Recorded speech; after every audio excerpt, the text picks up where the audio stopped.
Il est 9h30 à Paris, 8h30 à Bangui. Toute l'actualité africaine. Bonjour Thomas Arms. Bonjour Amélie, bonjour à tous. Dans les titres de l'actualité, Jean-Yves Le Drian est en Centrafrique. Le ministre français de la Défense devrait se rendre à Bambari au lendemain des violences autour de la cathédrale et de l'évêché de la ville. Il y a 2 ans, jour pour jour, en 2012, le 8 juillet, Éric de Putter, un coopérant français, était assassiné à son domicile à Yaoundé.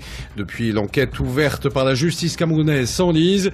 Sa famille ne sait toujours pas pourquoi il a été tué ni par qui. Et puis au Mali, les gardiens de la prison de Bamako, mécontents, ils réclament plus de moyens pour assurer la sécurité. C'est de cette prison surpeuplée que s'était évadé un jeune Touareg en juin dernier. Le ministre français de la Défense, Jean-Yves Le Drian, est arrivé hier en Centrafrique alors que de nouveaux foyers de violence se sont rouverts à travers le pays. Sur fond de conflits confessionnels, des combats sporadiques entre Séléka et Antibalaka. Hier, à Bambari, au nord de Bangui, de nouvelles attaques ont eu lieu, cette fois contre la cathédrale et le quartier de l'évêché, Christine Muratet. Il est 15h45 lorsque des assaillants musulmans investissent le quartier de la cathédrale Saint-Joseph au sud-est de Bambari. Coup de feu, menace à l'arme blanche, dans le quartier c'est la panique. Les milliers de réfugiés réunis dans le secteur tentent de déguerpir pendant que les occupants de l'évêché et de ses annexes cherchent refuge dans le presbytère. Écoutez ce prêtre paniqué qui a pu trouver un refuge précaire durant les tirs. Les musulmans tirent des coups de rafale. On n'a personne pour nous aider. Nous sommes réfugiés au presbytère. Il y a déjà un mort au presbytère. On n'a personne pour nous aider. Hier soir, de sources médicales, nous avions la confirmation de 11 blessés, 7 adultes et 4 enfants, mais le bilan pourrait être plus lourd en raison de la violence de l'agression. Selon des témoignages concordants, c'est à la suite du meurtre d'un jeune musulman en début d'après-midi à Bambari que les représailles se sont organisées contre les lieux de chrétienté. Les forces africaines et françaises présentes dans la ville sont intervenues pour empêcher que des renforts Séléka arrivent du nord de la ville. Des hélicoptères et des blindés ont repoussé les combattants armés de AK-47 selon un porte-parole militaire français. Hier soir, un couvre-feu qui ne dit pas son nom a été instauré sur la ville par les forces étrangères. Christine Muratet sur RFI. Au Cameroun, 2 ans après l'assassinat du coopérant français et enseignant en théologie Éric de Putter à Yaoundé, l'enquête s'enlise. Les faits se sont déroulés le 8 juillet 2012. 2 suspects avaient alors été interpellés et libérés 14 mois plus tard. Depuis, plus rien. Et au sein du campus de l'Université protestante d'Afrique centrale, où il servait comme enseignant, l'émotion n'est pas retombée, Polycarpe Somba. À l'Université protestante d'Afrique centrale, campus de Yaoundé, où servait Éric de Putter avant son assassinat, le souvenir du jeune enseignant de théologie est encore vif. Le recteur de l'institution évoque la gorge nouée, les circonstances d'un crime qu'il qualifie lui-même de Dieu et crapuleux et qui a plongé l'université dans un profond émoi. 2 ans plus tard, ici on se pose toujours la même question. Pourquoi, comment et par qui le crime a été commis? Aucune réponse et encore des larmes lorsque le recteur évoque le souvenir d'un collègue honnête et dévoué. De l'enquête ouverte par le parquet, rien de significatif n'a filtré jusqu'ici. Des pasteurs ont bien essayé d'en savoir un peu plus en envoyant une correspondance au ministre de la Justice, garde des Sceaux, mais sa réponse reste attendue. En octobre 2013, les 2 principaux suspects, dont le vice-recteur de l'Université protestante d'Afrique centrale, avaient été libérés sans qu'il y ait jamais eu procès. Le Français Éric de Putter avait été assassiné à coups de couteau à son domicile le 8 juillet 2012. Il était attablé avec son épouse et une fillette de 10 ans. Polycarpe Somba, Yaoundé, RFI. Alors on ne sait pas si c'est lié à son meurtre, mais peu avant, Éric de Putter avait dénoncé publiquement la mauvaise gestion et la corruption au sein de l'Université protestante d'Afrique centrale. Et puis au Cameroun également, l'état de santé de l'ancien ministre de l'Intérieur, Marafa Hamidou Yahya, s'améliore. Cet ancien proche de Paul Biya a été admis à l'hôpital il y a une semaine suite à une crise de paludisme. Marafa Hamidou Yahya est en détention depuis plus de 2 ans. Il a été condamné à 25 années de prison pour complicité intellectuelle de détournement de fonds publics, une accusation sans aucun fondement selon ses proches. Sur le plan social, au Cameroun, les salaires des militaires et des agents de l'État sont revus à la hausse à hauteur de 5%. La mesure annoncée hier par le ministre des Finances est censée calmer les syndicats de transport et les associations de consommateurs qui menacent de grève générale depuis l'augmentation des prix de carburant à la pompe et du gaz domestique. Au Mali, un nouveau front social et un nouveau défi pour le gouvernement. Alors que les prisons sont surpeuplées et que certains prisonniers s'évadent, les surveillants de la maison d'arrêt de Bamako ont réclamé plus de moyens pour exercer leur métier et pour assurer la sécurité de la principale maison d'arrêt du Mali. C'est de cette prison que s'est évadé récemment un jeune Touareg, auteur de l'enlèvement de 2 ressortissants français en 2011 dans le nord du Mali. L'évadé avait ensuite été arrêté par les services de renseignement. Serge Daniel s'est rendu à la prison civile de Bamako. Construite dans les années 50 pour abriter 400 détenus, la prison civile de Bamako a aujourd'hui à l'intérieur de ses murs environ 2200 prisonniers. Surpopulation carcérale donc, surtout que pour surveiller tout ce monde, il n'existe que 69 surveillants et agents.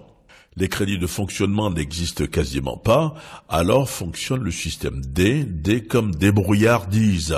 D'après nos constats sur les lieux, tous les visiteurs des détenus doivent débourser la somme de 500 francs CFA, une somme qui va dans les poches, notamment des surveillants. C'est un délit autorisé, affirme même l'un d'eux. À l'intérieur de cette prison située en plein centre-ville, une affaire continue par faire grand bruit. L'évasion récente spectaculaire d'un jeune Touareg, auteur du rapt pour le compte d'AQMI de 2 ressortissants français dans le nord du Mali en 2011. L'ancien régisseur de la prison, relevé de ses fonctions après cette affaire, est aujourd'hui blanchi. Il avait en vain réclamé les moyens pour renforcer la surveillance des lieux. Serge Daniel, Bamako, RFI. À l'île Maurice, un changement majeur est en train de s'opérer. Vendredi, l'Assemblée devrait modifier la constitution du pays. Jusqu'à présent, à Maurice, pour être candidat à un scrutin, on doit d'abord se déclarer membre d'une des 4 communautés ethniques reconnues. Et c'est ce qui pourrait changer. Le gouvernement s'est en effet engagé à réformer un système qui, depuis 46 ans, assure la présence des minorités à l'Assemblée. Inscrit dans la Constitution, ce mode de représentativité devrait donc être amendé avant les prochaines élections législatives. Direction le Niger à présent pour ce qui semble devenir une nouvelle ruée vers l'or. La nouvelle a commencé à se répandre dans le pays depuis le mois d'avril dernier. Plusieurs filons d'or ont été découverts dans le nord du Niger, à plus de 700 km au nord d'Agadez, sur le plateau de Djado. Fini donc la Californie, la ruée vers l'or, c'est maintenant au Niger, Aliou Ahmed Assalé. Selon nos sources, la zone s'étendrait sur presque 200 km² jusqu'aux confins des frontières algériennes et libyennes. Elle est pour le moins inhospitalière. Maman Hassan, ressortissant de Djado et chargé de mission à la primature, y a été plusieurs fois. Au début, il y a eu de manque de nourriture. Après, les commerçants, ils ont commencé à amener. Maintenant, pour le moment, il y a de l'eau, il y a de la nourriture. Avant la découverte de l'or, le Djado ne compte qu'à peine quelques centaines d'habitants. Aujourd'hui, on y trouve pas moins de 8000 chercheurs d'or venus de tous les pays. Les migrants qui vont en Europe y font aussi escale. Oui, même les immigrants. Il y a même des immigrants. Au lieu d'aller à la Libye, ils vont aller sur le terrain, travailler, trouver un peu d'or. Quant à la recherche d'or, elle s'est faite par petits groupes. Les quantités recueillies par jour sont impressionnantes. Pour le premier jour qu'on a vécu là-bas, comme l'or, c'est avant que les gens là viennent beaucoup, 3 à 5 à 10 jusqu'à 20 grammes par jour, c'est sûr que vous gagnez.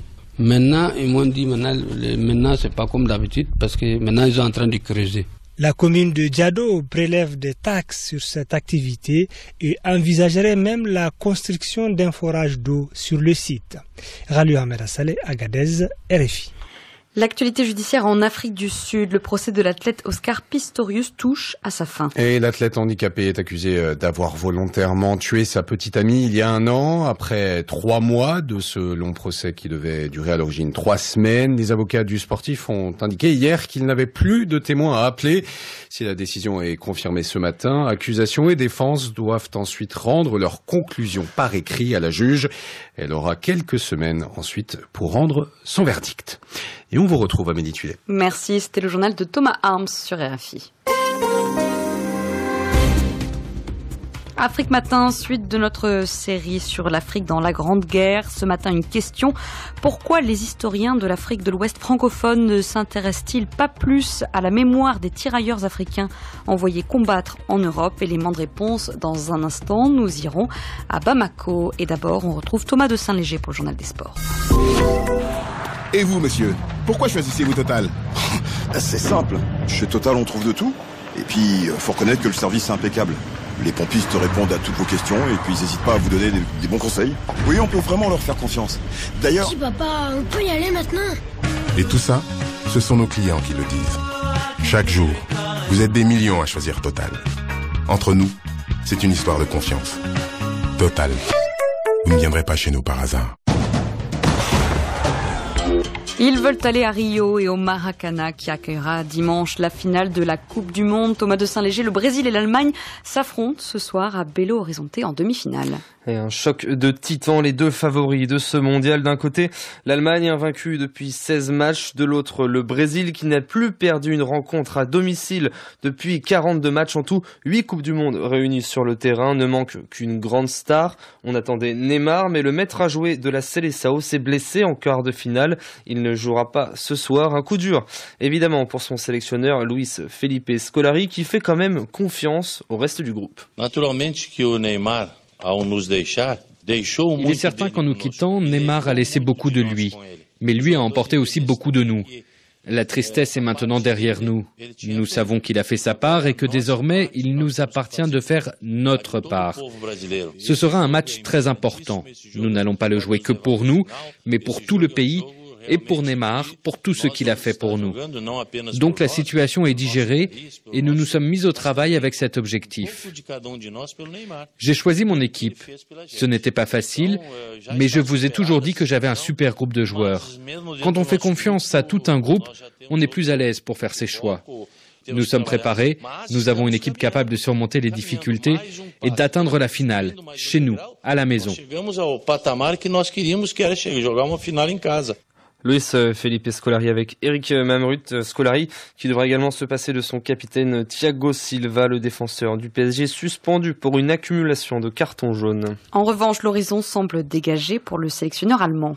Un seul blessé depuis les huitièmes de finale, c'est un remplaçant, le latéral droit Mustafi. Pour le reste, rien ne semble pouvoir inquiéter les Allemands, sereins et décomplexés, à l'image du défenseur Jérôme Boateng. Comme tous mes coéquipiers, je suis très motivé, bien sûr, très heureux de jouer cette demi-finale de Coupe du Monde, surtout ici au Brésil, face au Brésil. Lorsque le bus nous emmène au stade ou à l'hôtel, on voit l'engouement incroyable qu'il y a ici. J'ai vraiment hâte d'être sur le terrain. Nous allons devoir jouer en équipe, soudés les uns aux autres, concernés, concentrés. Et si nous faisons cela jusqu'à la dernière minute du match, nous pouvons espérer alors nous qualifier pour la finale. Jérôme Boateng au micro d'Olivier Pron. Olivier Pron au commentaire de ce match ce soir sur RFI en compagnie d'Eric Mamrut. Rendez-vous dès 19h40, temps universel pour l'avant-match. La seconde demi-finale de ce mondial Argentine-Pays-Bas demain sera également à vivre en direct depuis Sao Paulo. Et pendant ce temps sur le continent, le Togo a peut-être trouvé son nouveau sélectionneur. Et il s'agit de Florent Ibenge, l'actuel entraîneur de l'AS Vita Club de Kinshasa. Selon plusieurs sources, l'ancien joueur de Boulogne en France, qui dirigera les Léopards en amical ce mois-ci contre le Kenya et la Tanzanie, si les matchs sont confirmés, devrait ensuite prolonger sa mission. Il garderait également son poste en club. Enfin, un mot de cyclisme, 4e étape du Tour de France, aujourd'hui entre Le Touquet et Lille. Hier, l'Allemand Marcel Kittel a remporté au sprint la 3e étape disputée en Angleterre, dans les rues de Londres. Sa 2e victoire sur la grande boucle cette année. L'Italien Vincenzo Nibali porte toujours le maillot jaune de leader. C'était les sports avec Thomas de Saint-Léger sur RFI. À l'occasion du centenaire du début de la guerre 14-18, suite de notre série sur l'Afrique dans la Première Guerre mondiale, avec aujourd'hui cette question: pourquoi les historiens francophones à ouest africains n'ont-ils pas plus travaillé sur la Grande Guerre et sur les tirailleurs? Quelques études ont certes été menées, mais peu, et ce sont surtout des chercheurs occidentaux qui ont exploré l'épisode colonial. À Bamako, David Bachet. La première difficulté pour les historiens africains, c'est l'accès à des archives militaires conservées en Europe. Pour s'y rendre, les moyens et les autorisations sont des contraintes difficiles à surmonter. L'historien malien Bakary Kamian est une exception. Il a notamment documenté les enrôlements forcés et les répressions sanglantes de l'armée française, ce qui l'amène à une explication supplémentaire. Les Français n'en ont pas parlé pendant la colonisation. Et après l'indépendance, les hommes politiques, pour ne pas être en mauvais terme avec les Français, n'ont pas voulu soulever le problème. Ça veut dire qu'il y a eu une espèce d'autocensure diplomatique de la part des autorités maliennes? Il y a eu non seulement ça, mais on ne voulait pas rompre avec la France. Mustapha Diallo est un documentariste, auteur du film Les Derniers Tirailleurs. Selon lui, le sujet est toujours sensible aujourd'hui. Pour la France d'abord, exemple, le massacre de tirailleurs par l'armée française dans le camp de Tiaroy. Il y a eu des massacres au camp de Tiaroy et ça reste à travers de la gorge de ne pas trouver une issue définitive à cette situation. C'est sensible parce que cette histoire de Tiaroy, ça n'a pas été guéri. Les gens en parlent toujours. Mais le sujet est également sensible côté africain, Mustapha Diallo. Les tirailleurs ont contribué à traquer Samori Touré, le grand guerrier. C'est des tirailleurs qui ont pourchassé Samori, qui ont attrapé Samori, qui l'ont amené entre nous les Africains. On ne peut pas comprendre comment c'est nos frères africains qui attrapent les Africains pour donner aux Blancs. Il y a enfin la question de l'intérêt des historiens ouest-africains, notamment après les indépendances. Vincent Joly est un historien français spécialiste de l'histoire coloniale en Afrique de l'Ouest. C'est pas nécessairement un sujet qui était attirant pour eux. Il y avait des questions plus importantes et en particulier dans l'histoire précoloniale, qui leur paraissait stratégiquement plus importante que l'histoire coloniale en elle-même, ce qui est tout à fait légitime comme interrogation, a fortiori pour une génération de chercheurs qui a commencé sa carrière universitaire dans les années 60 et qui faisait une histoire militante. Est-ce que c'est quelque chose qui émerge en termes de sujet de recherche? Non. Non, toujours pas, non. Les derniers tirailleurs s'éteignent peu à peu et leur mémoire disparaîtra en grande partie avec eux. David Bachet, Bamako, RFI. Amélie Tullet. Mardi 8 juillet 2014, des dizaines de raids israéliens ces dernières heures sur la bande de Gaza. L'opération militaire de l'État hébreu vise des cibles du Hamas, des raids de représailles après de nouveaux tirs de roquettes hier. Près d'une centaine de projectiles auraient été lancés sur le sud d'Israël, selon l'armée israélienne. Le Japon en état d'alerte à l'approche du typhon Neoguri. Les îles de Miyako et Okinawa sont concernées. On enregistre des rafales à plus de 200 km/h avec des pluies torrentielles et des vagues géantes. En France, les syndicats FO et CGT n'iront pas aujourd'hui au deuxième jour de la conférence sociale. Un boycott contre la politique du Premier ministre Manuel Valls, jugé trop favorable au patronat. Et on accueille à présent Anastasie Tudiège, bonjour. Bonjour Amélie. 7 milliards de voisins tout à l'heure à 10h10 temps universel. On va parler de la révolution du vélo. Absolument, il se produit plus de 100 millions de vélos par an dans le monde, dit-on, soit plus de 2 fois plus que de voitures. Donc nous allons revenir à l'occasion du Tour qui a commencé le 5 et qui se termine le 27 juillet sur la belle histoire de ce déplacement, de ce moyen de déplacement à 2 roues. Merci, on se retrouve donc dans 7 milliards de voisins à 10h10 temps universel sur RFI. Et on va bientôt accueillir Frédéric Couteau dans le studio 32 qui arrive à l'instant pour nous. C'est l'heure de la revue de presse des journaux africains. Alors on laisse à Frédéric Couteau le temps de s'installer. À la une, Frédéric, aujourd'hui, les évadés. Eh oui, la presse du continent revient notamment ce mardi sur l'évasion massive de vendredi dernier d'une 60aine de femmes otages de Boko Haram dans le nord du Nigeria. Bonne nouvelle pour tous ceux qui soutiennent la libération des femmes détenues par la secte islamiste, s'exclame la Nouvelle Tribune au Bénin. 63 des 68 femmes et jeunes filles que la secte avait récemment kidnappées au mois de juin sont parvenues à s'échapper des mains de leurs ravisseurs. Elles ont profité d'une absence de leur geôlier qui s'était rendu sur d'autres fronts pour combattre l'armée nigériane. La nouvelle a été portée à l'agence France Presse par une source sécuritaire et confirmée à la presse par un groupe armé civil affilié aux forces de l'ordre dans l'état de Borno. La joie n'est tout de même pas complète, relativise la Nouvelle Tribune. Les lycéennes enlevées depuis mars sont encore en effet aux mains de Boko Haram. Et la colère des militants du mouvement Bring Back Our Girls, ramenez nos filles, demeure vive. Chaque jour, en effet, ils tiennent dans la capitale nigériane, Abuja, des manifestations de dénonciation de l'impuissance du gouvernement face à la secte islamiste. Cette évasion spectaculaire est applaudie notamment par le site d'information Fasozine. Ces femmes, écrit Fasozine, ont fait preuve d'une bravoure qui mérite d'être saluée. Et au-delà de leur témérité, c'est un autre message qui est lancé au gouvernement nigérian, qui a montré jusque-là ses limites dans la libération des victimes de Boko Haram, ainsi que dans la sécurisation des zones où sévit cette secte. Si seulement l'armée nigériane pouvait avoir un bout de courage de ces Amazones de Borno, les 200 lycéennes qui continuent d'être entre les mains de ces fous d'Allah, pourraient également espérer voir le bout du tunnel, mais soupire Fasozine, hélas. Constat similaire pour le pays, au Burkina, dans un pays qui compte près de 2000 généraux. L'on peut se demander à quoi servent leurs galons si les autorités militaires sont incapables de donner la réplique à Boko Haram, là où des femmes ont eu le courage de surmonter la peur pour obtenir leur liberté. C'est une véritable honte pour l'armée nigériane que les populations qu'elle est censée protéger en soient réduites à ne compter que sur elles-mêmes pour leur propre sécurité. Et le pays de s'interroger.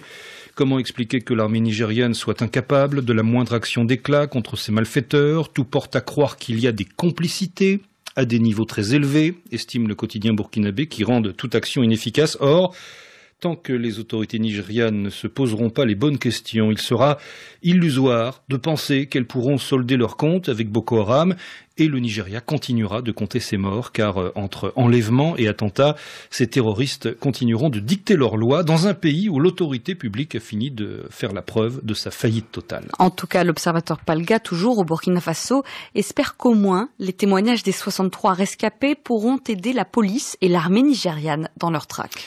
Oui, les forces de l'ordre devraient disposer d'une véritable mine d'informations, relève l'observateur Palga, à exploiter coûte que coûte et sans modération, bien sûr. On ne sait pas grand-chose de leurs conditions de détention, mais nul doute que les témoignages que ces femmes fourniront seront précieux pour la traque d'Aboubacar Shekau et de ses disciples. Cela d'autant plus que l'une des difficultés dans la lutte contre la secte, c'est d'obtenir des informations justes et fiables, quand on sait qu'elle a réussi à gangréner une bonne partie de la société nigériane et que ses membres se fondent dans la masse. L'observateur Palga qui se veut aussi optimiste, on se réjouit donc de cette grande évasion, qui permettra, on l'espère, de sauver le contingent de captives encore entre les mains des terroristes et de redorer le blason des autorités fédérales très critiquées pour leur inertie. Et si cette fois l'armée a permis de façon indirecte l'évasion inopinée de ces femmes en occupant Boko Haram sur un autre front, on peut aisément croire qu'avec de bons renseignements et en y mettant les moyens, elle parviendra, cette armée, enfin, à reprendre le dessus sur le spectre bien réel de Boko Haram. Enfin, le Soleil, pour sa part, le Soleil à Dakar, dénonce ce qu'il appelle l'état permanent d'insécurité interne au Nigeria. Le Nigeria présente de nombreux atouts. Cependant, constate le quotidien sénégalais, une grande partie de son potentiel est encore inexploitée. Les Nigérians sont capables de prospérer, mais il leur manque l'environnement sécurisé et incitatif. Il est grand temps pour les dirigeants du Nigeria, conclut le Soleil, de servir en premier les intérêts de leur peuple. C'était la revue de presse de Frédéric Couteau sur RFI. Merci d'être avec nous. Je vous rappelle vos principaux rendez-vous de la matinée sur notre antenne. 8h10, temps universel dans 20 minutes à peine. Appel sur l'actualité, Juan Gomez. Vos témoignages aujourd'hui sur le Ramadan qui a commencé il y a 10 jours. Que représente cette pratique pour vous? Comment vous le vivez dans votre pays? Comment vous vous organisez?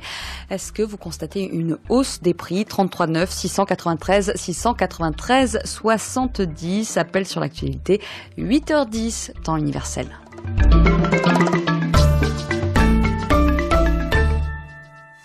RFImusique.com. C'est un prince venu du Mali, à la voix singulière et puissante. Salif Keïta.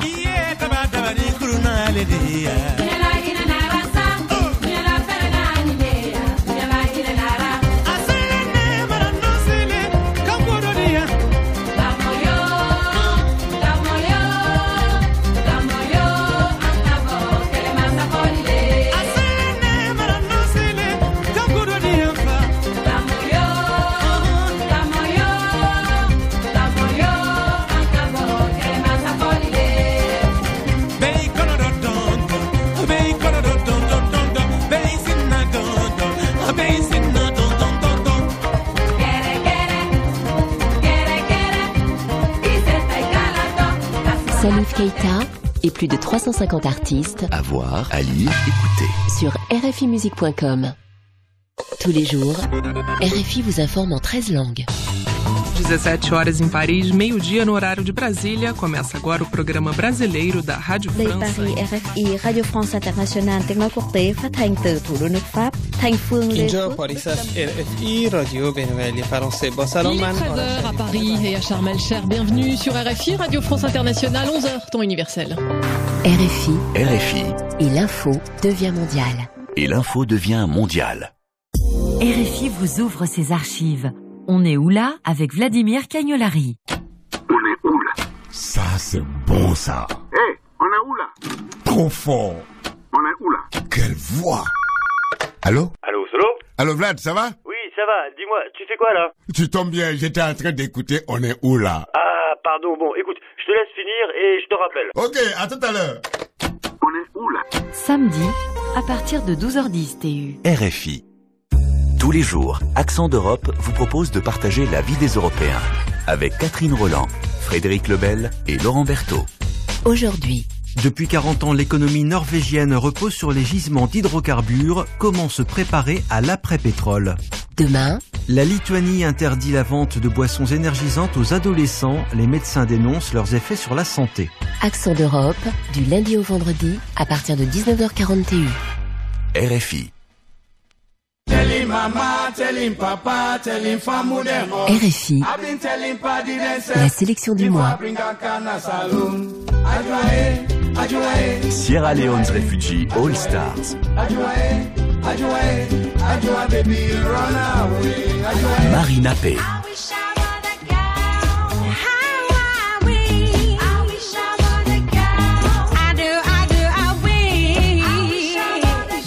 RFI.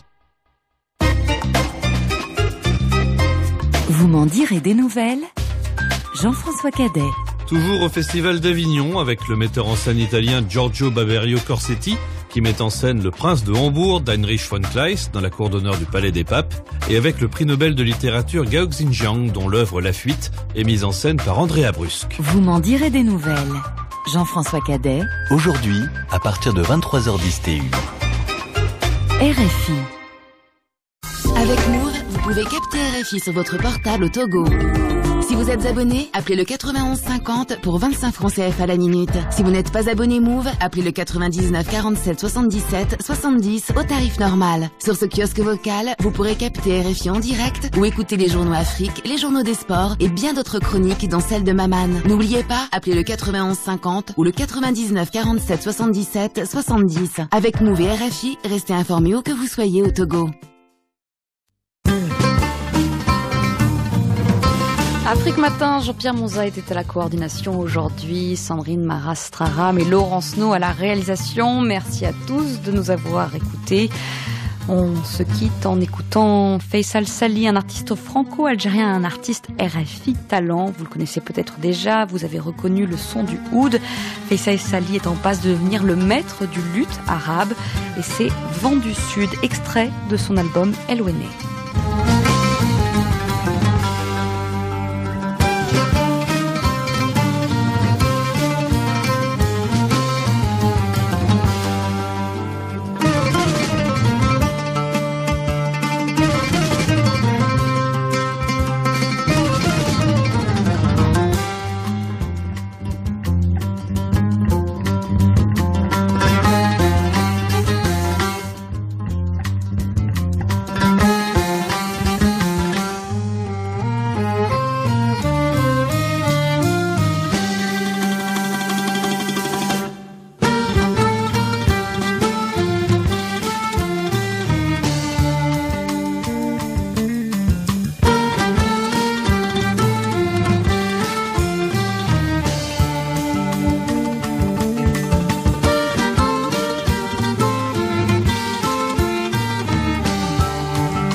Vent du Sud, extrait de El Wene, l'album de Faisal Sali, un artiste RFI Talent.